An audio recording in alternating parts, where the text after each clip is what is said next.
Slap on the sunscreen and stuff yourself with summer pudding. It's time for episode 6 of Nintendo TV. Coming up in this month's pleasingly balmy show, we hide in the shadows and try not to get hugged in our Aliens Colonial Marines interview, face our dark pit doppelgangers at the Icarus Uprising multiplayer event, but first off we're swapping strawberries for shrooms with Mario Tennis Open. There's not much Nintendo's main man can't turn his white-gloved hand to. Racing, plumbing, even fancy dress. And now he's proved as handy with a racket as he is with a wrench in Mario Tennis Open, only on Nintendo 3DS. As soon as you've finished lacing up your boots, it's game on. A trio of tennis challenges awaits. Firstly, there's the tournament mode, which has you ascending the ranks like a British tennis player. In reverse. As you progress, each cut becomes more difficult, and by difficult, we mean like fighting off Bowser with a broken plastic spoon.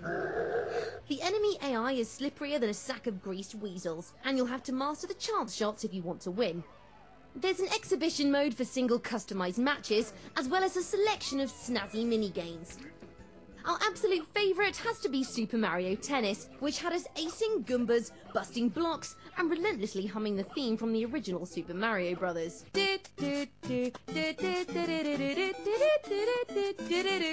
What? Oh yeah, the game! Tennis! Mamma mia.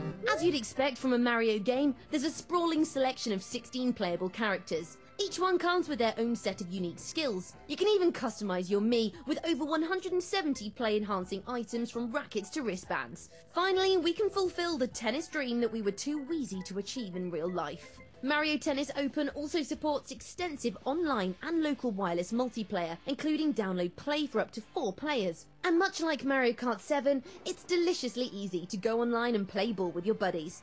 Quite simply, Mario Tennis Open makes us realise how great real-life tennis could be if it just had more massive monkeys.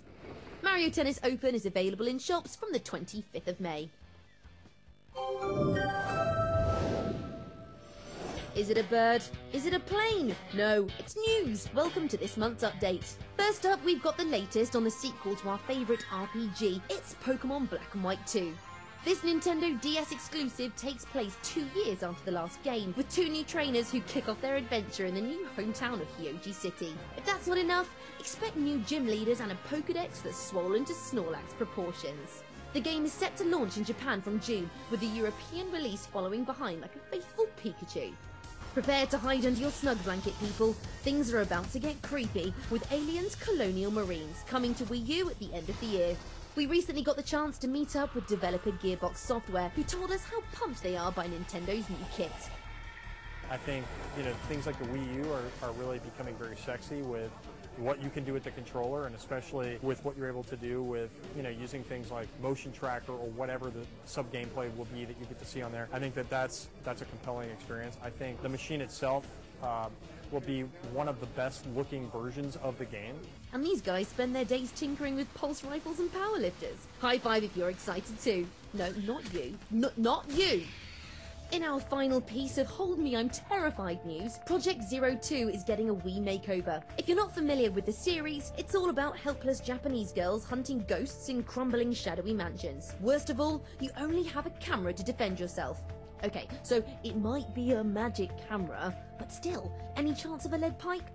You can experience the nerve-shredding terror of Project 02 Wii Edition when it launches on June 29th. Last month, we lifted the lid on Kid Icarus Uprising's frantic gameplay. This time, we're sticking the multiplayer mode under the microscope. To help us, we headed out on the road with Nintendo's Kid Icarus Uprising Battle Squad, who are busy travelling up and down the country, taking on the best multiplayer gamers in the land. We caught up with some of the best players to see how they got on against the mighty Battle Squad. I won the first few. I got a couple of kills, and then we just drawed with the kills, and then he won just by a couple of points. It was really close though. For a while he was beating me, but eventually I managed to kill him in the last 3 seconds. I'm almost on the verge of not winning, but yeah, final kind of last 10 seconds. Got it in, boom, won, yeah. I won, it went really well, but it was really hard. I didn't die once, so that's good, and I killed him 3 times, which is really good. I thought he had me on the ropes for a good couple of minutes, but luckily with the range shot managed to take him out, get a couple of laser beams in, and won the game. So, what is it about the Kid Icarus Uprising multiplayer that's fixing people stronger than Medusa's stare? It's really fun, especially like in dark mode, because I like becoming a pit or dark pit at the end. It makes it really interesting. It's probably one of the better multiplayer games I've played since Smash Bros, so it's very enjoyable. I like the combat system in this. It's really quick, fluent, and just I keep meaning to the single player, but every time I go on it, I just keep diverting to the multiplayer and playing that. Fantastic. It's on par with Brawl, and I love Brawl to bits, so that's a big achievement. For the more gaming challenged amongst us, we asked the mysterious Kid Icarus Uprising pro gamer if he had any tips for people who want to get involved. Today I've had a few upsets by being beaten quite badly. That was using a bow with mega lasers, just to keep the distance and reflect if they use club or whatever. But now I've changed to like beam claws or something like that. Anyway, they've got high range and very fast. I'm able to sprint away. It's working so far. I haven't lost with it yet, so. If you want to see for yourself what all the fuss is about, Kid Icarus Uprising is in shops now. It's time for palm-based pizzazz now as we pick out the best of the Nintendo eShop.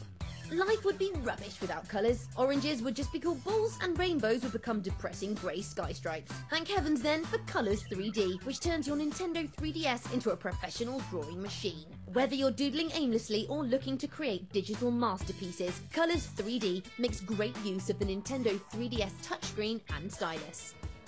There are plenty of things in life that are really hard. Opening corned beef, licking your elbows, folding sheets without using your chin, but VVV makes all these things look easy. This fiendish platformer has you guiding Captain Viridian through 8 levels of spikes, spooks, and almost certain death. Unfortunately, poor old Cappy V can't jump, so you have to flip gravity to navigate every cunning obstacle level. If that sounds easy, it's not. But luckily, it's also completely brilliant. If you're feeling brave, VVV is on the Nintendo eShop now. Last up, we've got Paper Plane, which, as you may have guessed, is all about steering your aerodynamic stationery down a series of twisty mazes. In addition to the WarioWare Endless mode, this eShop update includes time trials and races, which is all the reason you need to pick up this delightfully addictive title as soon as possible. On your marks, get set, fold! That's all we've got time for now, but be sure to tune in next month for our unmissable E3 special, where we'll be bringing you insider gossip and gameplay from the world's biggest industry event.